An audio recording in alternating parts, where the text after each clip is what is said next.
Bismillahirrahmanirrahim. Assalamualaikum warahmatullahi wabarakatuh. Izin memperkenalkan diri, kami dari kelompok 3, kelompok pedagogik kelas PPBB 2020 akan menjelaskan mengenai materi manusia sebagai makhluk pendidikan. Next slide. Kelompok 3 beranggotakan saya sendiri, Rifki Mesan Bayhaki, lalu ada Mia Aprianti Putri, lalu ada Tessa, dan yang terakhir ada Fadila Safitri Jayalani. Next slide. Nah, untuk materi yang pertama tentang keharusan manusia untuk menjadi manusia dewasa akan dijelaskan oleh Mia Aprianti Putri. Kepada saudari Mia, dipersilahkan. Baik, terima kasih Rifki. Nah, jadi Martin Heidegger berkata bahwa manusia itu ibaratnya terdampar dan terlempar di dunia. Tahu-tahu dia sudah berada di dunia. Nah, maksud dari perkataan Heidegger ini adalah keberadaan manusia di dunia bukanlah atas pilihan atau kuasa manusia itu sendiri, melainkan keberadaan manusia di dunia ini adalah atas kuasa Tuhan. Nah, mengenai keberadaan manusia di dunia, manusia dihadapkan dengan suatu kenyataan di mana manusia harus bereksistensi atau menunjukkan eksistensinya. Maksud dari bereksistensi adalah manusia harus mengadakan dirinya sendiri dengan cara ia harus merencanakan, berjuang, atau berbuat untuk menjadi siapa dirinya. Jadi dapat dikatakan bahwa eksistensi manusia adalah untuk menjadi manusia. Nah, seperti yang dikatakan oleh Carl James, yaitu to be a man is to become a man. Lalu pada hakikatnya manusia harus menjadi manusia yang ideal. Idealisme sendiri bersumber dari Tuhan yang Maha Esa, lalu bersumber pula dari sesama dan budayanya, bahkan dari manusia itu sendiri. Lalu apa itu manusia yang ideal? Nah, manusia ideal itu adalah manusia yang telah mampu mewujudkan berbagai potensi dirinya secara optimal, sehingga dia dapat beriman dan bertakwa kepada Tuhan, berakhlak mulia, sehat, cerdas, berperasaan, berkemauan, mampu berkarya, mampu memenuhi berbagai kebutuhannya, mampu mengendalikan nafsunya, berkepribadian, dan bermasyarakat juga berbudaya. Lalu, dalam sudut pandang pendidikan, manusia diharuskan menjadi manusia yang dewasa atau mencapai kedewasaannya. Dan dalam sudut pandang pendidikan pula, manusia ideal adalah manusia yang mencapai kedewasaannya. Jadi, dapat disimpulkan bahwa manusia yang terlahir di dunia pada hakikatnya memang diharuskan menjadi manusia yang ideal atau manusia yang dewasa. Sekian dari saya, terima kasih.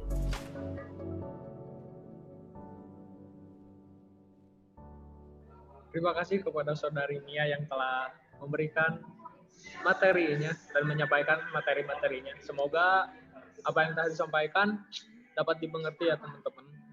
Next.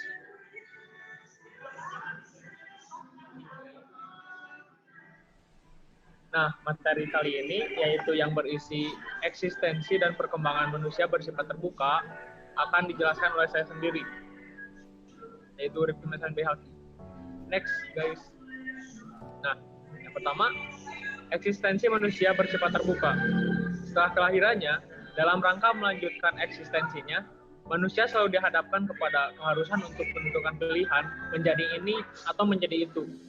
Manusia memiliki kebebasan menentukan pilihan untuk menjadi siapa dia nantinya. Bersamaan dengan kebebasannya tersebut, manusia pun dituntut harus bertanggung jawab atas pilihan yang diambilnya. Berkenaan dengan ini, dapatlah dimaklumi bahwa manusia bersifat terbuka. Artinya, bahwa dalam eksistensinya, manusia adalah makhluk yang belum selesai mengandalkan dirinya sendiri.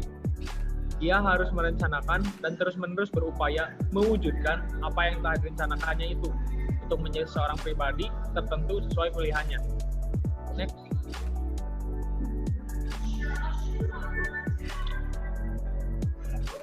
Nah, selanjutnya, Bohr telah mengemukakan teori retardasi, yaitu teori perlambatan dan perkembangan sebagai hasil perbandingan antara perkembangan manusia dengan perkembangan hewan. Teorinya menunjukkan bahwa perkembangan hewan bersifat terspesialisasi atau tertutup, sedangkan perkembangan manusia bersifat belum terspesialisasi atau terbuka. Dengan itu, apabila dibandingkan dengan hewan, menyatakan bahwa manusia adalah binatang atau hewan yang tidak ditetapkan atau dasni, Vestgestel, yang diambil dari Van Hursen. Nah, lanjut. Nah, kita masuk ke contoh. Kenapa kita masuk ke contoh? Agar contoh ini bisa dijadikan patokan lah, supaya kita bisa mengerti. Kita jelasin dulu, kenapa sih perkembangan hewan bisa tertutup dan perkembangan manusia itu bisa terbuka. Nah, kita lanjut dulu. Perkembangan hewan bersifat terspesialisasi atau tertutup. Contohnya, gajah lahir sebagai anak gajah dan selanjutnya akan tumbuh menjadi gajah sesuai kodratnya. Jadi gajah tuh karena udah dari kodratnya juga, misalnya anak gajah dulu, bukan anak gajah, induk gajah tuh, bukan juga induk gajah ngelahirin.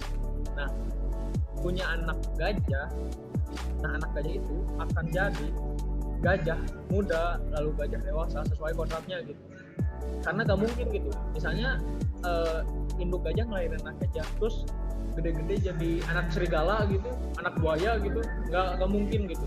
Nah, itulah bisa disimpulkan bahwa kenapa perkembangan hewan itu terspesialisasi, karena hewan itu akan terus tumbuh menjadi sesuai kodratnya gitu. Nah, lalu kita masuk ke perkembangan manusia. Kenapa perkembangan manusia bersifat terbuka?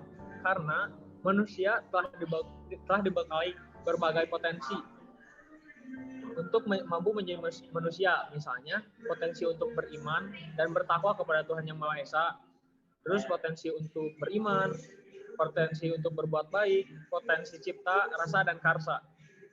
Namun setelah kelahirannya, manusia tuh ada beberapa pilihan gitu untuk apakah ingin mewujudkan potensinya atau sedikit mewujudkan potensinya atau bahkan tidak melaksanakan potensinya tersebut. Contoh, dalam kehidupan sehari-hari kita menemukan fenomena perilaku orang-orang yang beriman dan bertakwa kepada Tuhannya, orang yang berperilaku sesuai dengan nilai dan norma budaya masyarakatnya. Sebaliknya, kita pun menyaksikan fenomena orang-orang yang berperilaku kurang dalam artian tidak seperti yang tadi gitu, atau tidak sesuai dengan perilaku manusia yang seharusnya, baik menurut nilai dan norma agama maupun budayanya. Contohnya kayak kita lahir nih, kita tuh udah sama gitu, semua orang tuh sama gitu, punya potensi masing-masing.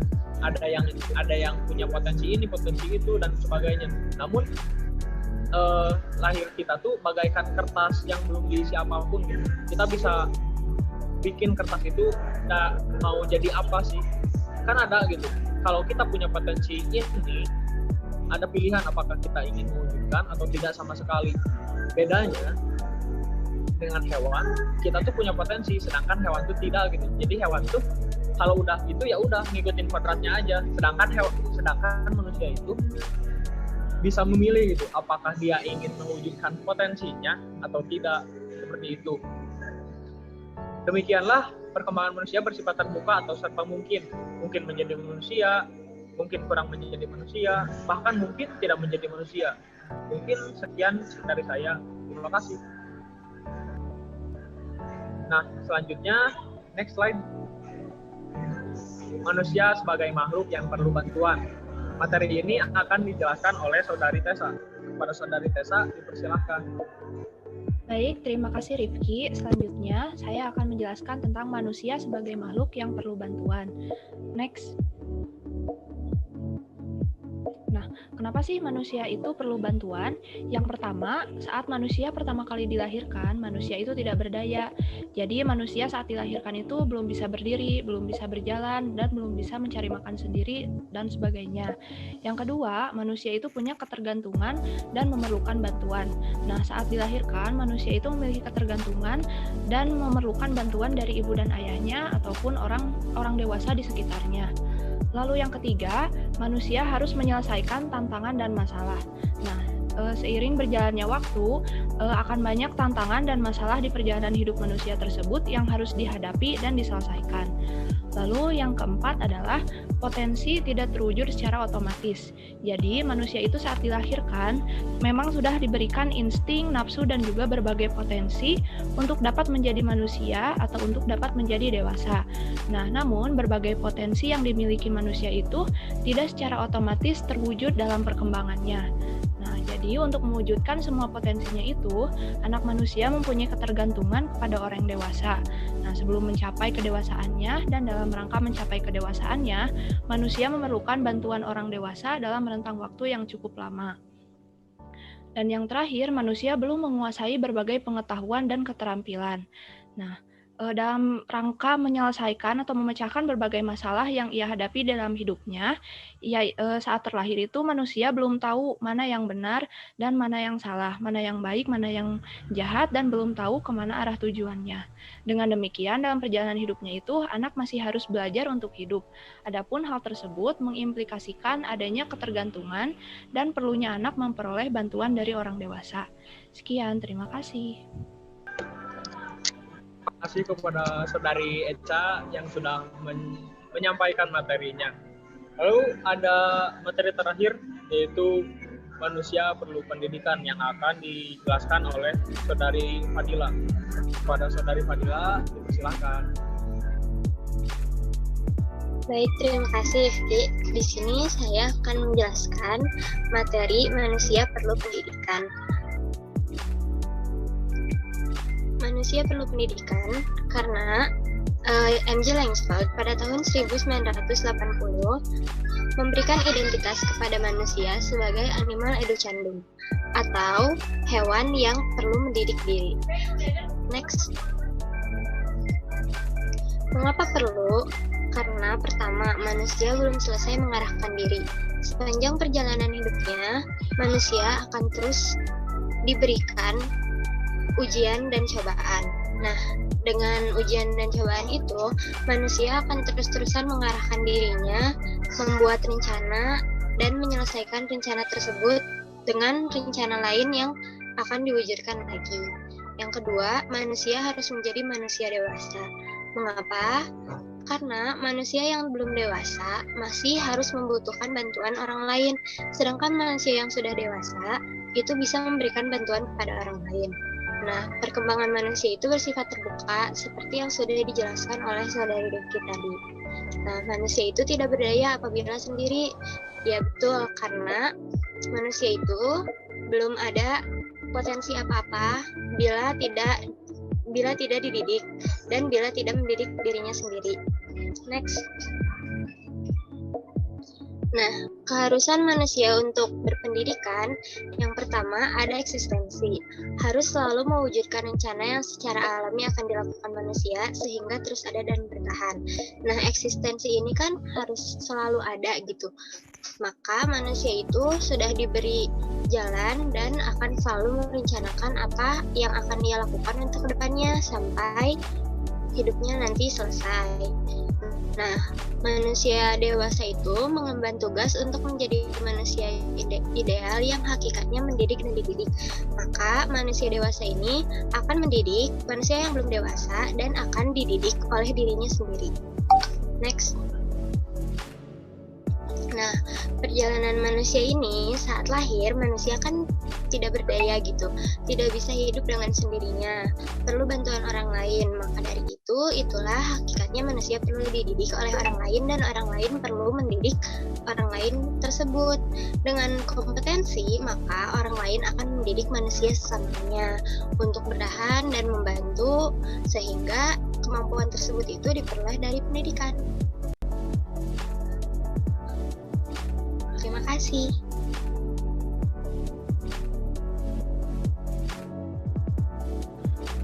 Mungkin sekian dari kelompok kami. Mungkin sekian dari kelompok kami. Mohon maaf bila banyak kesalahan dan banyak kegaduhan. Semoga apa yang telah kami sampaikan menjadi berkah untuk kalian, teman-teman, dan bisa menjadi ilmu baru juga buat kita semua. Terima kasih. Wassalamualaikum warahmatullahi wabarakatuh.